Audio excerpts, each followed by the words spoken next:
আজকে শিয়াওর লি ফ্যামিলির ছেলে লিনের সাথে বিয়ে হওয়ার কথা ছিল, কিন্তু শিয়াওর বোন ওয়েন চিট করে লিনকে বিয়ে করে ফেলেছে। এই কাজে শিয়াওর মা বাবা ওয়েনকে সাপোর্ট করছিল। এখন শিয়াওর দাদি যার সাথে ওর ছোটবেলায় বিয়ে ঠিক করেছিল তার সাথে শিয়াওর বিয়ে হবে, কিন্তু ওরা কেউ সেই ছেলেকে চেনে না আর তার পরিচয় জানে না। ওয়েন শিয়াওকে বলে, তুমি চাইলে আমি তোমাকে সুগার ড্যাডি খুঁজে দিতে পারি। তখন সেখানে গু সাইকেল নিয়ে আসে। ওকে দেখে ওয়েন হাসি আর শিয়াওকে বলে, তোমার বর চলে এসেছে, তোমার জন্য একেবারে পারফেক্ট ম্যাচ। আমার বর কত বড় লোক আর তোমার ভাগ্যে কিনা এরকম একটা গরিব ছেলে পড়লো। ওয়েন শিয়াওকে এসব বলে অপমান করছিল। গু শিয়াওকে বলে, তুমি কি আমাকে বিয়ে করতে চাও? শিয়াও গুর হাত ধরে বলে, আমি তোমাকেই বিয়ে করব। গু অবাক হয়ে বলে, তুমি আমার অবস্থা দেখেছো? তুমি সত্যিই আমাকে বিয়ে করতে চাও? আমার কোনো টাকা পয়সা নেই, পরে আফসোস করো না। শিয়াও হেসে বলে, আমি রাজি। শিয়াও গুর হাত ধরে বলে, আমি তোমাকেই বিয়ে করব। গু অবাক হয়ে বলে, তুমি আমার অবস্থা দেখেছো? তুমি সত্যিই আমাকে বিয়ে করতে চাও? আমার কোনো টাকা পয়সা নেই, পরে আফসোস করো না। শিয়াও হেসে বলে, আমি রাজি। এটা বলে শিয়াও গুর সাথে সেখান থেকে চলে আসে। শিয়াওকে খুশি দেখে ওয়েন সহ্য করতে পারে না। এদিকে গু শিয়াওকে নিজের বাড়িতে নিয়ে আসে। শিয়াও এত বড় বাড়ি দেখে বলে, এটা তোমার বাড়ি? গু তখন ওকে পাশের ছোট ঘরটা দেখায় আর বলে, ওইটা আমার বাড়ি, আর এই বড় বাড়িতে আমি সিকিউরিটি গার্ডের কাজ করি। ওনারা আমাকে দয়া করে এখানে থাকতে দিয়েছেন। তুমি কি পারবে এই ছোট বাড়িতে থাকতে? শিয়াও বলে, আমি সব ম্যানেজ করে নিব। শিয়াও গুর সাথে বাড়ির ভিতরে ঢুকে। শিয়াও বাড়ির ভেতরে ঢুকে দেখে সেখানে ঘুমানোর জন্য একটা বিছানা ছাড়া আর কিছুই নেই। শিয়াও বলে, তুমি চিন্তা করো না, আমরা দুজনে মিলে নিজের মতো করে বাড়িটা সাজিয়ে নিব। শিয়াও গুকে বলতে থাকে কিভাবে বাড়ি সাজাবে। এরপর গু শিয়াওকে বলে, তোমার বাবা মাকে দেখে মনে হলো ওরা তোমার কেয়ার করে না। শিয়াও বলে, ছোটবেলা থেকে আমি আমার দাদির কাছে বড় হয়েছি। দাদি মারা যাওয়ার পর বাবা মা আমাকে ফিরিয়ে আনে, কিন্তু ওরা আমাকে কখনোই মেয়ের মতো ট্রিট করেনি। ওরা এসব নিয়ে কথা বলছিল। তখন গুর মা সেখানে চলে আসে আর বলে, আমার বৌমা কোথায়? গুর মাকে দেখে অবাক হয় আর শিয়াও থেকে দূরে নিয়ে গিয়ে বলে, তুমি এত ভালো দামি জামা কাপড় পরে এসেছো কেন? বলেছি না সাধারণভাবে আসতে। মিসেস মিন বলে, আমার এর থেকে ভালো জামা কাপড় নেই। গুর মাকে শিয়ার সাথে পরিচয় করিয়ে দেয় আর বলে, মা এগুলো সব নকল ব্র্যান্ডের জিনিস পরে এসেছে, কিছু মনে করো না। শিয়াও বলে, ওনাকে খুব সুন্দর লাগছে। শিয়াও ওর শাশুড়ির সাথে ভাব করে নেয়। মিসেস মিনের শিয়াওকে দেখে ভালো লাগে আর ওদের দুজনকে বলে, তাড়াতাড়ি আমাকে নাতি নাতনির মুখ দেখাও। এটা বলে উনি সেখান থেকে চলে যায়। রাতে গু শিয়ার জন্য একটা রিং নিয়ে আসে আর বলে, আমি জানি এটা দামি না, কিন্তু এটা আমি ভালোবেসে তোমার জন্য এনেছি, আর সেম এরকমটা আমার কাছেও আছে। শিয়াও খুশি হয়ে বলে, এটা খুবই সুন্দর। গু ওকে রিং পরিয়ে দেয়। তারপর ওরা কিস করে আর একসাথে নাইট স্পেন্ড করে। পরের দিন শিয়াও গু কোম্পানির একটা পার্টিতে আসে। সেই পার্টিতে ওয়েন ওর হাজবেন্ডকে নিয়ে এসেছে। ওয়েন শিয়াওকে এই পার্টিতে দেখে ওকে সবার সামনে অপমান করতে থাকে। তখন সেখানে গুর ম্যানেজার আসে আর বলে, এখানে হচ্ছেটা কি? ওয়েন বলে, এই গরিব মেয়েটা সবাইকে ডিস্টার্ব করছে, ওকে এখান থেকে বের করে দিন। ম্যানেজার শিয়াওর দিকে তাকালে ওর হাতে থাকা রিং এর উপর নজর পড়ে। ম্যানেজারের তখন মনে পড়ে এরকম সেম রিংও আজকে ওর বসের হাতে দেখেছে।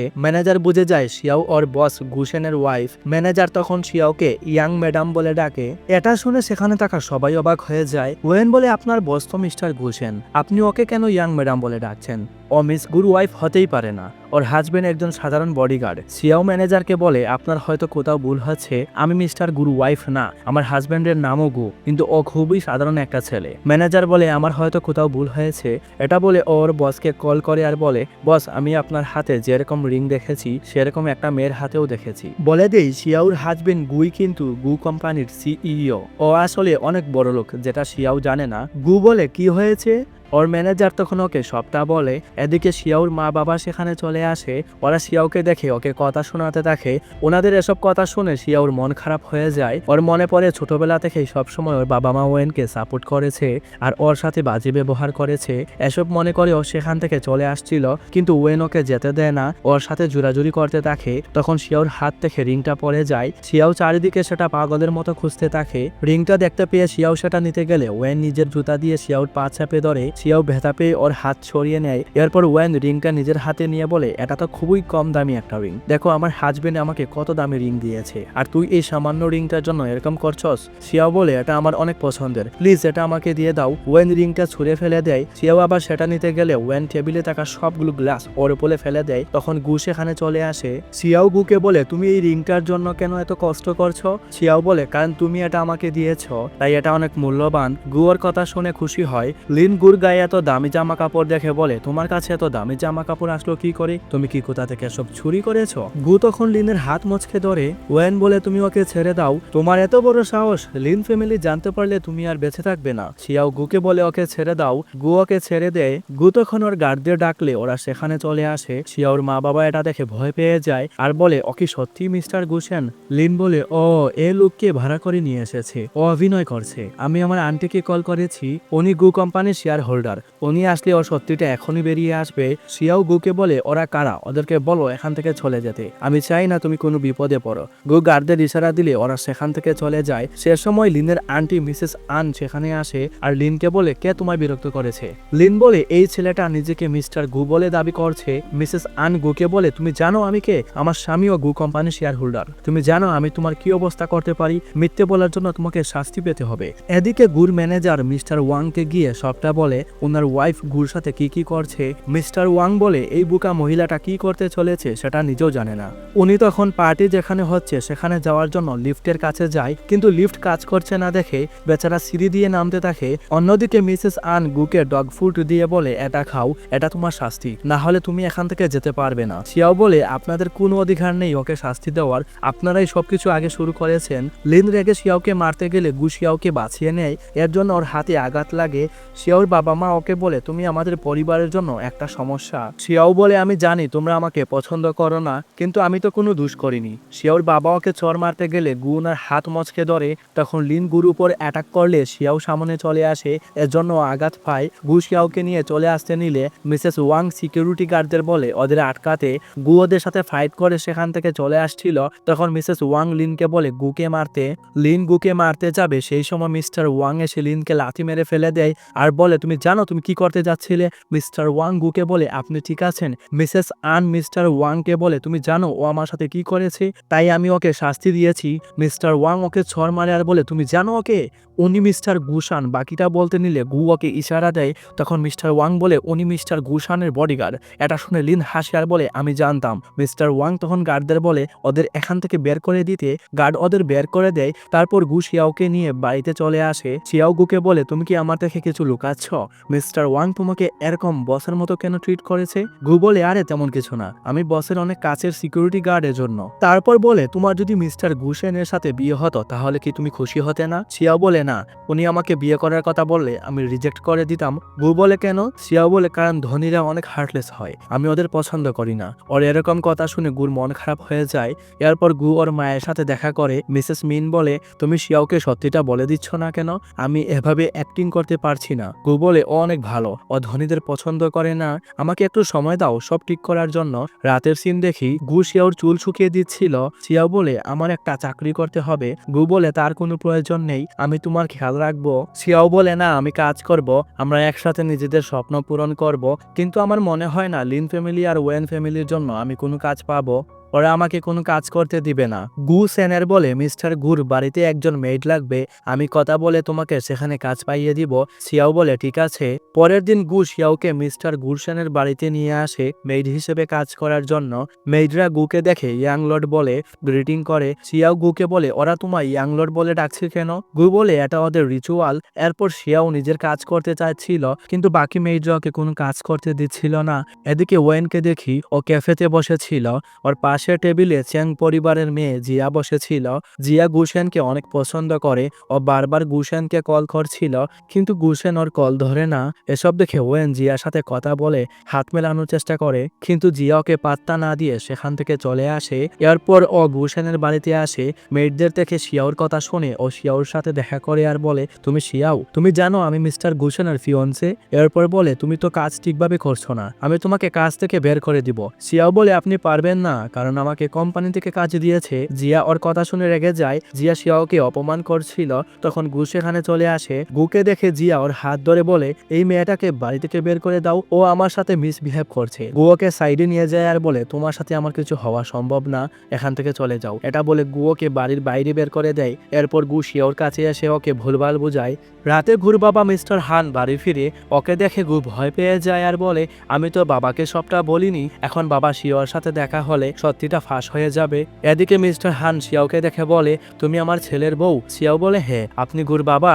আপনি ছবির দেখেও বেশি ইয়াং। মিস্টার হান বলে, দাঁড়িয়ে আছো কেন? চলো বসে গল্প করি। শিয়াও বলে, আমরা এখানে বসার পর যদি মিস্টার গুশেন চলে আসে, উনি আমাদের বাড়ি থেকে বের করে দিবে। মিস্টার হান বলে, আমার বাড়ি থেকে আমাকে বের করে দিবে? উনি সত্যিটা বলে দিবে। সে সময় গু সেখানে আসে আর বলে, বাবা এরকম বিহেভ করো না। গু শিয়াওকে বলে, বাবা গুশেনের কাছের অ্যাসিস্ট্যান্ট, এর জন্য এরকম বিহেভ করছে। এটা বলে গুয়োর বাবাকে সাইডে নিয়ে যায় আর বলে, আমি শিয়াওকে বলেছি আমি গুশেনের সিকিউরিটি গার্ড, তুমি অ্যাসিস্ট্যান্ট, আর মা এই বাড়ির কুকার। আর বলেছি মিস্টার গুশেন দেশের বাইরে আছে, আমি ওকে আমাদের আসল পরিচয় বলিনি, ও ধনীদের পছন্দ করে না, তাই আমি ওকে মিথ্যে বলে বিয়ে করেছি। কিছু সময় দাও, আমি ওকে সত্যিটা বলে দিব। মিস্টার হান বলে, দেরি করো না, যত দেরি করবে বিষয়টা আরো ঘোলাটে হয়ে যাবে। তুমি ওকে সত্যিটা বলে দিলে ও হয়তো তোমায় ক্ষমা করে দিতে পারে।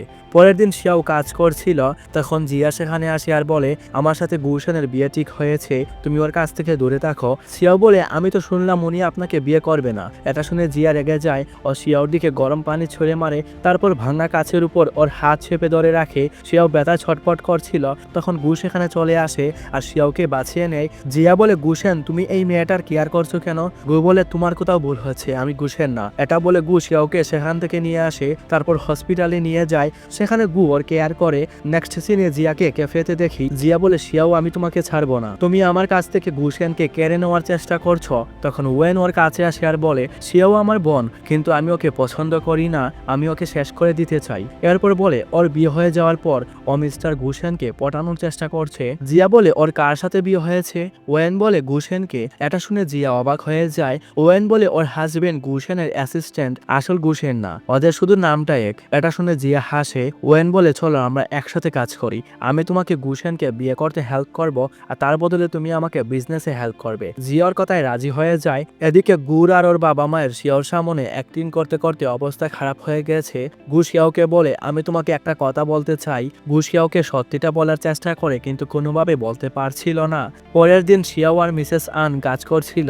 মিসেস আন অসুস্থ হয়ে পড়লে শিয়াও বলে, মা আপনি গিয়ে একটু রেস্ট নিন, আমি বাকিটা সামলে নিব। মিসেস আন রেস্ট নিতে যায়। সে সময় জিয়া সেখানে আসে আর শিয়াওকে বলে, তুমি বিবাহিত হওয়া সত্ত্বেও গুশেনার পিছনে পড়ে আছো কেন? শিয়াও বলে, আপনার কোথাও ভুল হচ্ছে, আমাদের মধ্যে কোনো সম্পর্ক নেই। জিয়া বলে, তোমার বোন আমাকে বলেছে যে তুমি একটা সিকিউরিটি গার্ডকে বিয়ে করেছো, এর জন্য এখন তুমি টাকার জন্য গুশেনকে পটাতে চাইছো। এসব বলে জিয়া শিয়াওকে অপমান করছিল। আড়াল থেকে মিসেস আন সবটা শুনে। ওনার পরিচয় শিয়াওর সামনে চলে আসবে, এর জন্য উনি মাস্ক পরে জিয়ার সামনে আসে। মিসেস আন মাস্ক পরায়, জিয়া ওনাকে চিনতে পারে না। জিয়া মিসেস আনকেও অপমান করতে থাকে। তখন মিস্টার হানও সেখানে মাস্ক পরে আসে আর জিয়াকে বলে, এখানে হচ্ছেটা কি? জিয়া ওনাকে দেখে চিনতে পারে না, তাই ওদের সবাইকে অপমান করতে থাকে। এদিকে অ্যাসিস্ট্যান্ট গুকে কল করে বলে, জিয়া আবার এখানে এসে সমস্যা তৈরি করছে। ডিয়ার এই পর্যন্ত ভিডিওটা দেখে থাকলে একটা লাইক করে দিও, চ্যানেলে নতুন হলে সাবস্ক্রাইব করে দিও, আর কোথা থেকে তুমি আমার ভিডিওটা দেখছো কমেন্ট করে জানাতে ভুলো না, আমি সবার কমেন্টে রিপ্লাই দিব। তো চলো ভিডিওতে ফেরা যাক। এটা শুনে গু মিটিং ছেড়ে বাড়ির দিকে আসতে থাকে, আর এদিকে শিয়াও জিয়াকে বলে, আপনার কোনো অধিকার নেই আমাদেরকে অপমান করার। জিয়া তখন ওদেরকে অপমান করে যাচ্ছিল। তখন গু সেখানে আসে আর জিয়াকে বলে, তোমার এত বড় সাহস, তুমি আমার বাবা মাকে অপমান করছো? জিয়া বলে, তোমার বাবা মা? তখন গুর বাবা মা নিজেদের মাস্ক খুলে। জিয়া ওনাদের দেখে অবাক হয়ে যায় আর ভয় পেয়ে যায়। সে সময় হঠাৎ শিয়াও মাথা ঘুরে পড়ে যায়। গুয়োকে হসপিটালে নিয়ে যায়। ডাক্তার ওদের জানায় শিয়াও প্রেগনেন্ট। এটা শুনে সবাই খুশি হয়ে যায়। গুর বাবা মা বলে, এবার তুমি ওকে সত্যিটা বলে দাও আর ওর খেয়াল রাখো। গু শিয়াওর সাথে দেখা করতে যায়। শিয়াও বলে, কি হয়েছে? গু বলে, তুমি প্রেগনেন্ট, আমরা বাবা মা হতে চলেছি। এটা শুনে শিয়াও খুশি হয়ে যায়। গু বলে, আমি তোমাকে একটা সত্যি বলতে চাই, আমি আসলে গুসেনের সিকিউরিটি গার্ড না, আমি আসল গুসেন। শিয়াও ওর কথা শুনে হেসে দেয় আর বলে, আমি জানি তুমি আমাদের বাচ্চাকে নিয়ে চিন্তা করছো, তাই এসব বলছো। চিন্তা করতে হবে না, আমাদের টাকা কম হতে পারে কিন্তু কখনো ভালোবাসার অভাব হবে না। এটা বলে শিয়াও গুকে জড়িয়ে ধরে। নেক্সট সিনে ওয়েন শিয়াওর সাথে হসপিটালে দেখা করতে আসে আর বলে, তোমার এই অবস্থা কেন? শিয়াও বলে, অন্তত পক্ষে তোমার থেকে আমার অবস্থা ভালো, তোমার হাজবেন্ড তো মেয়েদের সাথে রিলেশন করছে আর তোমাকে সবটা সহ্য করতে হচ্ছে। এটা শুনে ওয়েন রেগে সেখান থেকে বেরিয়ে আসে। তখন ও নার্সদের থেকে শুনে যে গুসেন এই হসপিটালে এসেছে, তাই ওয়েন মনে মনে চিন্তা করে ও গুসেনকে পটাবে, তাই ও গুসেনের সাথে দেখা করতে যায়। ওয়েন দেখে এটা গু, তখন ও গুকে অপমান করতে থাকে। গুয়োর গার্ডদের বলে ওয়েনকে হসপিটাল থেকে বের করে দিতে। গার্ডরা ওয়েনকে হসপিটাল থেকে বের করে দেয়। এরপর গু শিয়াওর সাথে দেখা করে আর বলে, তুমি আর বাচ্চা দুজনেই ঠিক আছো, তাই তোমাকে হসপিটাল থেকে রিলিজ করে দেওয়া হবে, তখন আমি তোমাকে একটা জায়গায় নিয়ে যাব। সিন চেঞ্জ করে ওয়েনকে দেখি, ও দেখে ওর হাজবেন্ড লুকিয়ে লুকিয়ে অন্য মেয়েদের সাথে কথা বলছে। ওয়েন বলে, আজকে গু কোম্পানি একটা পার্টি অ্যারেঞ্জমেন্ট করেছে, পার্টিতে নাকি ওরা কি নিয়ে অ্যানাউন্সমেন্ট করবে, কিন্তু ওরা আমাদের ইনভাইট করেনি, তবে আমি সেখানে যাওয়ার একটা ব্যবস্থা করব, তার জন্য তুমি অন্য মেয়েদের সাথে কথা বলতে পারবে না। লিন বলে ঠিক আছে, তুমি ব্যবস্থা করো, তাহলে আমাদের কোম্পানির লাভ হবে। আমি আর কোনো মেয়ের সাথে কথা বলবো না। এরপর একেবারে পার্টির সিন দেখি শিয়াও আজকে সুন্দর করে সাজে গুর সাথে পার্টিতে এসেছে। গু বলে তুমি একটু ওয়েট করো, আমি একটা কল অ্যাটেন্ড করে আসছি। শিয়াও ওর জন্য অপেক্ষা করছিল, তখন লিন আর ওয়েন সেখানে আসে আর বলে তোমার মতো একটা ফকিরকে কে পার্টিতে আসতে দিয়েছে। ওরা শিয়াওকে অপমান করছিল। শিয়াও চলে আসতে নিলে ওয়েন ওর সাথে জোরাজুরি করতে থাকে। শিয়াও পরে যেতে নিচ্ছিল, ঠিক তখনই গু এসে ওকে ধরে নেয়। গুকে দেখে লিন ওকে অপমান করতে থাকে। লিন বলে তোমাকে এই পার্টিতে কে জায়গা দিয়েছে? গুশেনকে বলে আমি তোমাকে এখনই পার্টি থেকে বের করে দিব। গু বলে তুমি আমার পার্টি থেকে আমাকেই বের করে দিবে? লিন বলে তোমাদের নাম এক বলে তুমি এভাবে সবাইকে মিথ্যে বলছো। একবার গুশেন আসুক, ওনাকে বলে আমি সবার আগে তোমাকে কোম্পানি থেকে বের করব। তখন সেখানে আরো নাম করা 3জন বিজনেসম্যান আসে আর গুকে বলে মিস্টার গুশেন কেমন আছেন? এটা শুনে ওয়েন আর লিন অবাক হয় আর বলে তার মানে তুমি কি সত্যি গু কোম্পানির সিইও গুশেন? ওয়েন আর লিন তখন ওদের করা কাজের জন্য ভয় পেতে থাকে। গু শিয়াওকে বলে আমার দাদা গু ফ্যামিলি আর ওয়েন ফ্যামিলির মধ্যে বিয়ে ঠিক করেছিল, কিন্তু কার সাথে আমার বিয়ে ঠিক করেছিল আমি জানতাম না। তাকে পরীক্ষা করার জন্য আমি খুবই সাধারণভাবে সেদিন তোমাকে বিয়ে করতে গিয়েছিলাম, কিন্তু আমি তোমাকে দেখার পরে তোমার প্রেমে পড়ে গিয়েছি, তাই আমি তোমাকে মিথ্যে বলে বিয়ে করেছি। এরপর আমি তোমাকে সত্যিটা বলার চেষ্টা করেছি, কিন্তু তুমি ধনীদের ঘৃণা করো, তাই আর আমি তোমাকে বলতে পারিনি। আমি আজকে এই পার্টিটা অ্যারেঞ্জ করেছি সবার সামনে তোমাকে নিজের ওয়াইফ বলে পরিচয় করিয়ে দেওয়ার জন্য। প্লিজ আমাকে ক্ষমা করে দাও, চলো আমরা আবার সবকিছু নতুন করে শুরু করি। শিয়াওকে ক্ষমা করে দেয়। ওরা দুজনে দুজনের হাত ধরে সেখান থেকে চলে আসে আর এখানেই আমাদের ড্রামার হ্যাপি এন্ডিং হয়ে যায়।